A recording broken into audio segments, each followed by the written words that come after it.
All right, guys, welcome to New Orleans. I'm Michael Casagrande here with Ohio State beat writer Doug Lesmerises from Cleveland.com, that plain dealer.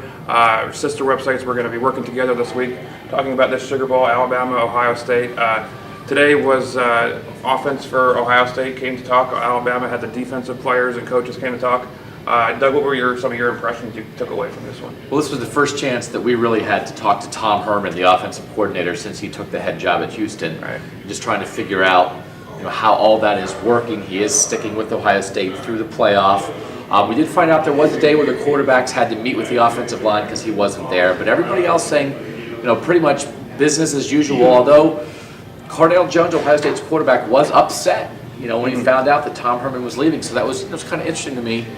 Here's a guy who just made his first career start. They're on their third string quarterback. They sort of had to have a moment. They said they had to hug it out. Tom Herman had to say, "I'm always going to be there for you, man."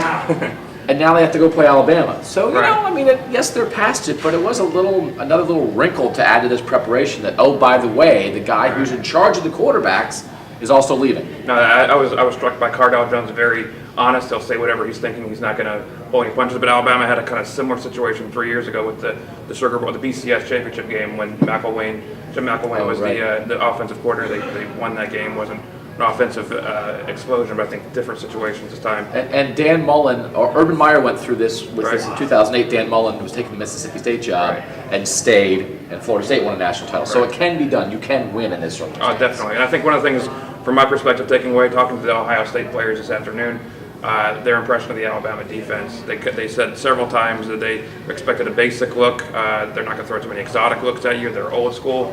And that was interesting because Alabama's always known for having a complex scheme. They're going to throw different looks at you. They're going to blitzes. They're going to disguise things. And that's some of the things that the Alabama players said this morning is they're planning on disguising looks. They're going to throw some things at Cardale Jones that he hasn't seen yet, being a second-time starter. So I took that away as an interesting note that that's what they're expecting. They did when Ohio State played Michigan State this year, which is the best defense Ohio State has faced until Alabama. They talked a lot about that. Michigan State does not try to trick you. They're good at what they do and they stick to it. So I think there are some talking points that are maybe stuck in the heads of Ohio State that when you have a good defense, you don't need to be tricky, because Ohio State has talked a lot this year about they look at one thing on film, they get to the game, and it's completely different. And when you're playing Indiana or you're playing Illinois or whatever, those teams have to go crazy because the basics aren't going to work. Right. So I think the idea that Alabama's, they're not simple, but I also don't think they know Alabama's not going to flip the script and make up a new defense because Alabama is Alabama. Right. Although I do, it's probably more complex than maybe they're making it sound like. Obviously. Right. Yeah. No, it's been an interesting first day of media. A lot of stories to come out. You can read on both AL.com and Cleveland.com tomorrow.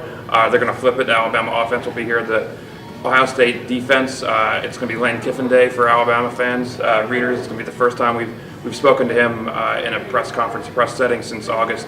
So there were a couple Lane Kiffin questions today. Like people were asking Kirby Smart about Lane Kiffin. For the people who are watching this on Cleveland.com, just how big is Lane Kiffin Day to Alabama fans? It's going to be huge. We talked about camping out to get a good spot to talk to him because it's going to be.